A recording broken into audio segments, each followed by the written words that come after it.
The second group of readings by women in Unit 8 all highlight female socialization. These works are Sandra Cisneros' Woman Hollering Creek, Jamaica Kincaid's Girl, and the introduction to Dorothy Allison's collection, Stubborn Girls and Mean Stories. The headnote to Woman Hollering Creek, which is on page 1130, tells us, what remains constant in Cisneros' work is the author's view that by romanticizing sexual relations, women cooperate with a male, and I would say more precisely a patriarchal view that can be oppressive, even physically destructive.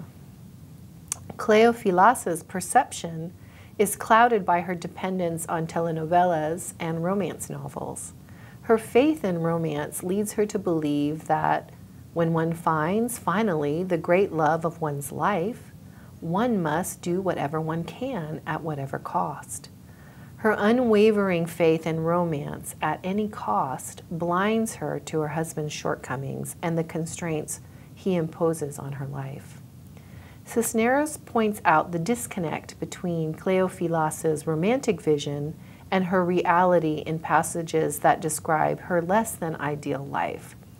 She writes, and this is Cleofilas thinking, and yes, they will drive all the way to Laredo to get her wedding dress. That's what they say, because Juan Pedro wants to get married right away without a long engagement.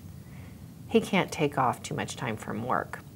She initially implies a romantic explanation for the short engagement. In other words, he loves her so much he can't wait to be married to her. But this is dispelled by the more practical Juan Pedro had to get back to his job. In addition, Juan Pedro turns out to be more frog than prince.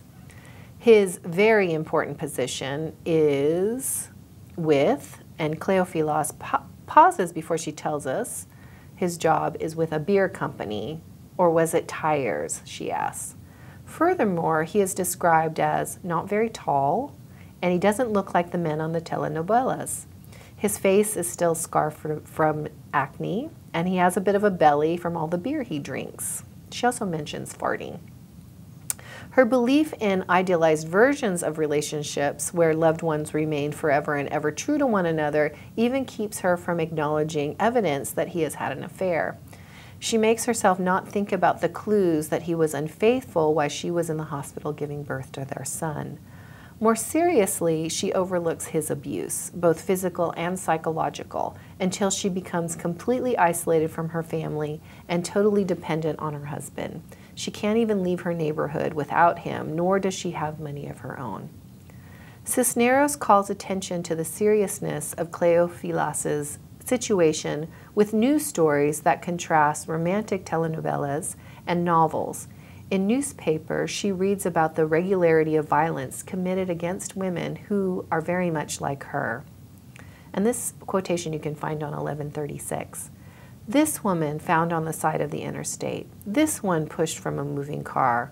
This one's cadaver. This one unconscious. This one beaten blue. Her ex-husband, her lover, her father, her brother, her uncle, her friend, her co-worker. Always the same grisly news in the pages of the dailies. The contrast between stories of violence against women and the romances opens up the possibility for change.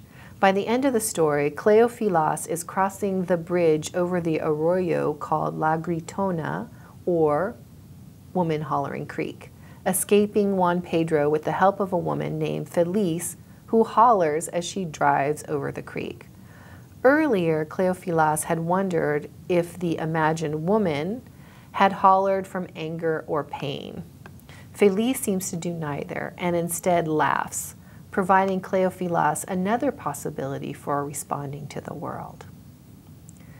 Cleofilas's notion about female identity and relationships are formed by the romances she consumes in print and on television.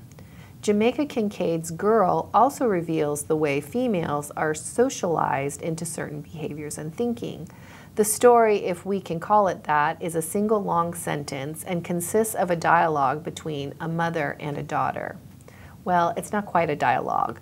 The daughter only manages to slip in about 24 words, those words that are italicized, in what otherwise would be a monologue by the older woman. The mother does most of the talking and in many ways sounds as if she's giving orders. The content of these orders, the mother provides instructions related to her daughter's expected role in life, how to wash and dry clothes, how to, quote, iron your father's khaki pants, how you sweep a whole house, how to sweep a yard, how to set a table for tea, how to make a bread pudding. She's preparing her daughter for a domestic life that involves serving men, her father or a future husband. Within those practical instructions, however, the mother makes accusations about her daughter's reputation, telling her, on Sundays, try to walk like a lady and not like the slut you are so bent on becoming, speaking over her daughter's attempt to defend herself. The dialogue ends with the mother coming back to the theme of the importance of her daughter's reputation. After the daughter asks what will happen if the baker won't let her test the freshness of the bread by touching it, her mother responds, "You mean to say that after all, you are really going to be the kind of woman who the baker won't let near the bread?"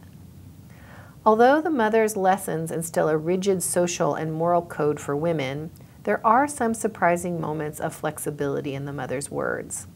In addition to discussing folk practices, perhaps related to Obeah, the mother shares with her daughter folk remedies for illness. She also shows her how, quote, to make a good medicine to throw away a child before it even becomes a child, how to bully a man, and how not to feel too bad about giving up if you can't get a man to love you. Perhaps from her own experience, the mother realizes that her daughter will have to find ways to maneuver a rigid and strict system.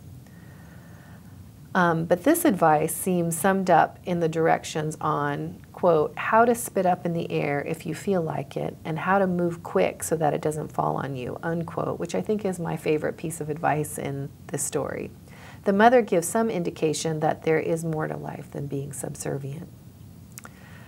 Dorothy Allison, in the introduction to Stubborn Girls and Mean Stories, has had to read against stories about poverty and mainstream culture to construct a positive sense of identity for herself. Allison is upfront with her readers, telling us that her family is not representative of the good poor. She belongs to the bad poor, whom she describes further on pages 1183 and 1184. She writes, "We were men who drank and couldn't keep a job, women invariably pregnant before marriage who quickly became worn, fat, and old from working too many hours and bearing too many children, and children with runny noses, watery eyes, and the wrong attitudes. My cousins quit school, stole cars, used drugs, and took dead-end jobs pumping gas or waiting tables. I worked after school in a job provided by Lyndon Johnson's War on Poverty, stole books I could not afford. We were not noble, not grateful, not even hopeful." As bad poor, she and her family are stereotyped as trash. And note that at the end of her essay, she reveals why she has dropped the term white trash, because it is both a racial and a class slur. Like Maxine Hong Kingston in No Name Woman, Allison has had to invent and imagine another story that gets to the truth about her identity and culture that has been hidden, kept secret, or whose truth has been obfuscated. Here she gives the example of the multiple stories about the way her grandmother Shirley died. Her Uncle Jack says Shirley died in a ditch, while an aunt tells her that Shirley died in a hospital after being found in the ditch. But Allison reveals that she was also unable to tell her story because of romanticized versions of poverty.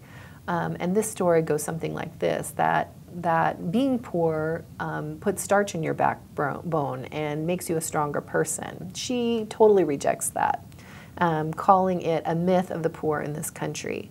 This is parallel to Cisneros' Cleophilas, who cannot initially recognize her own reality because of the romantic stories she has internalized. Allison has to find her way outside of those myths of poverty. She has to resist them in order to tell her own story. Her grandmother Shirley's death could be interpreted in various ways. It could support the idea that she is trash, someone who dies in a ditch as a kind of a comeuppance for her inability to do well in life. But there's more to Shirley's life, Dorothy Allison tells us.